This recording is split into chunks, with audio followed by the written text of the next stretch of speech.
दोस्तों, आज हम आपके लिए लेकर आए हैं एक ऐसी कहानी जिसे सुनकर आपके होश उड़ जाएंगे। ये कहानी है श्रावस्ती के त्रिवेणी चौक की, जहां एक निडर आईपीएस और एक अहंकारी नेता के बीच हुई भिड़ंत ने पूरे देश को चौंका दिया था। ये सिर्फ एक घटना नहीं थी, बल्कि कानून के राज और सत्ता के दुरुपयोग के बीच एक सीधी जंग थी।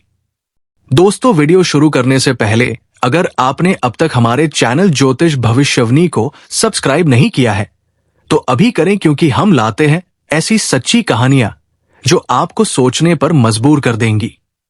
तो इस कहानी को अंत तक जरूर देखना। श्रावस्ती के त्रिवेणी चौक पर उस दिन सुबह की धूप कुछ ज्यादा ही तीखी थी। इतनी कि चमचमाते आसमान में भी गर्मी की तपिश साफ महसूस की जा सकती थी। शहर का सबसे व्यस्त ये चौराहा हमेशा की तरह गाड़ियों और लोगों की तेज आवाज से गूंज रहा था। चौराहे के ठीक बीचों बीच अपनी ड्यूटी पर मुस्तैद आईपीएस नीना राव अपनी टीम के साथ खड़ी थी। उनकी नीली जीप सड़क के किनारे खड़ी थी और वो स्वयं एक हाथ में वॉकी टॉकी और दूसरे में फाइलों का बंडल थामे यातायात को व्यवस्थित करने का प्रयास कर रही थी। नीना अपनी बेबाकी ईमानदारी और सख्त मिजाज के लिए पूरे श्रावस्ती जिले में मशहूर थी। उनकी ख्याति एक ऐसी अधिकारी की थी जो नियम तोड़ने वालों को बख्शती नहीं, चाहे वो कितना भी बड़ा क्यों ना हो। उनका शांत लेकिन दृढ़ चेहरा ये बता रहा था कि वो अपने काम को कितनी गंभीरता से लेती है। तभी दूर से एक काली शानदार एसयूवी अपनी पूरी तेजी से लेन बदलती हुई आई। उस पर बड़े बड़े अक्षरों में विधायक जी लिखा था, जो उसकी हैसियत का ऐलान कर रहा था। एसयूवी ने सिग्नल पर खड़ी गाड़ियों की परवाह किए बिना जोरदार हॉर्न बजाते हुए सीधे लाल बत्ती पार कर दी, जैसे कि नियम उसके लिए थे ही नहीं। यह सिर्फ एक रेड लाइट जंप नहीं था, बल्कि कानून के प्रति खुली अवमानना का प्रदर्शन था।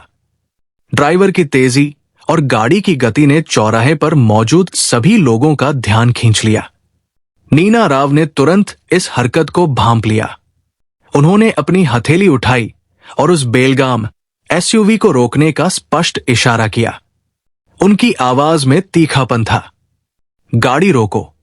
यह सिर्फ एक आदेश नहीं था, बल्कि कानून के दायरे में रहकर अपनी ड्यूटी निभाने का एक अटल संकल्प था। एसयूवी ड्राइवर ने झिझकते हुए गाड़ी तो रोक दी, लेकिन पिछली सीट का शीशा नीचे हुआ और एक रफ्तार व्यक्ति बाहर निकला। ये थे विधायक श्री सूरज प्रताप, जिनका पूरे श्रावस्ती में रुतबा बोलता था। उनके चेहरे पर सत्ता का अहंकार साफ छलक रहा था। एक ऐसी अकड़ बदाही हुए जो उन्हें शायद कभी किसी के सामने झुकने नहीं देती थी। उन्होंने अपनी महंगी घड़ी पर नजर डाली और फिर नीना की ओर देखा, जैसे कि उन्हें कोई मामूली बाधा दिखाई दी हो। उनकी आंखों में गुस्सा और हैरानी थी कि कोई उनकी गाड़ी रोकने की हिम्मत भी कैसे कर सकता है। तुम्हें पता नहीं मैं कौन हूं?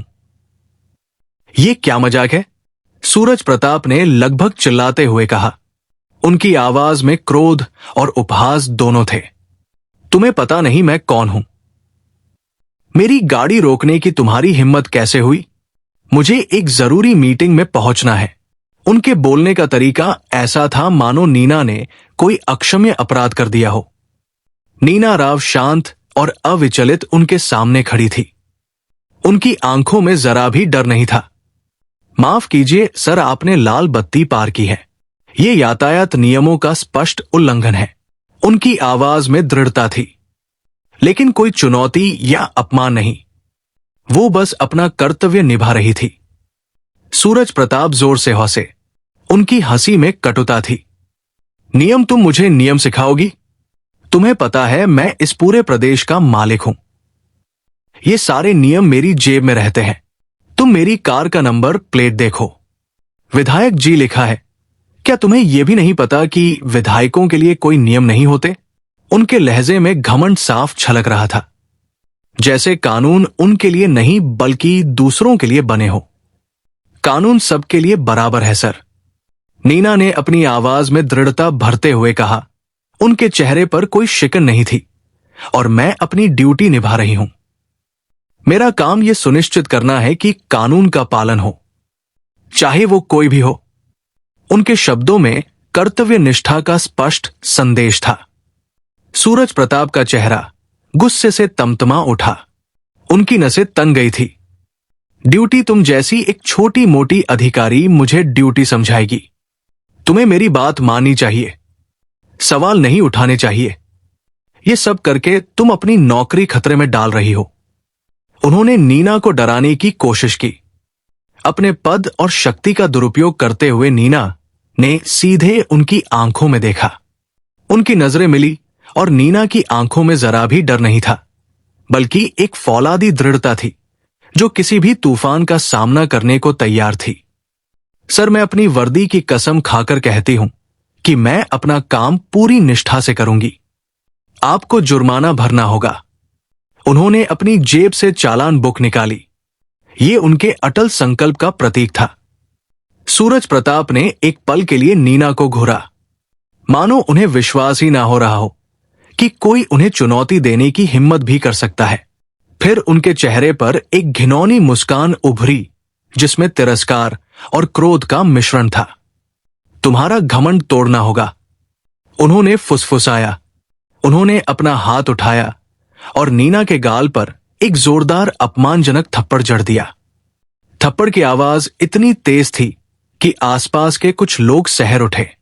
पूरे चौराहे पर सन्नाटा छा गया। वाहनों का शोर थम गया। ड्राइवर ने भी भयभीत होकर अपनी गर्दन अंदर खींच ली। आसपास खड़े लोगों की भीड़ हक्की बक्की होकर इस दृश्य को देख रही थी। कुछ लोगों ने अपने मुंह पर हाथ रख लिए। नीना का गाल लाल हो गया था, लेकिन उनकी आंखों में एक बूंद भी आंसू नहीं था। उनकी जगह एक ठंडी फौलादी दृढ़ता थी। ये अपमान उन्हें तोड़ने वाला नहीं बल्कि और मजबूत बनाने वाला था। सूरज प्रताप नीना ने अपनी आवाज को नियंत्रित करते हुए बेहद शांत लेकिन स्पष्ट शब्दों में कहा। उनकी आवाज ऐसी थी जैसे हर शब्द में लोहा भरा हो। तुमने सिर्फ एक अधिकारी पर हाथ नहीं उठाया है, तुमने इस वर्दी पर, इस देश के कानून पर और हर उस नागरिक के विश्वास पर हाथ उठाया है जो इस पर भरोसा करता है। तुमने इस लोकतंत्र की नींव पर हमला किया है।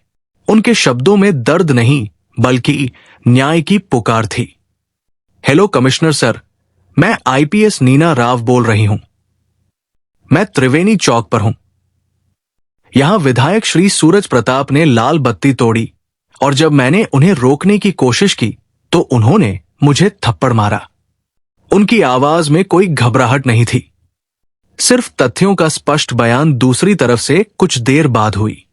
सूरज प्रताप के चेहरे पर अब थोड़ी चिंता झलकने लगी थी।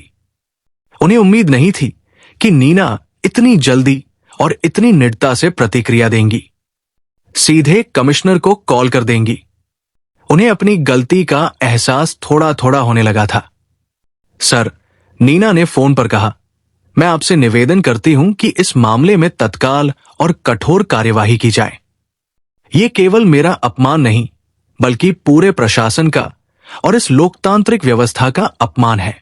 अगर आज हमने उन्हें नहीं रोका तो कोई भी कानून को नहीं मानेगा। यह सिर्फ व्यक्तिगत प्रतिशोध नहीं बल्कि न्याय के लिए एक अपील थी। फोन रखने के बाद नीना ने सूरज प्रताप की ओर देखा। उनकी आंखें मिली और सूरज प्रताप अपनी नजरें नहीं झुका पाए। सर, आपकी गाड़ी जब्त की जा रही है और आपके खिलाफ सरकारी काम में बाधा डालने, एक लोक सेवक पर हमला करने और यातायात नियमों का उल्लंघन करने के आरोप में तुरंत मामला दर्ज किया जाएगा।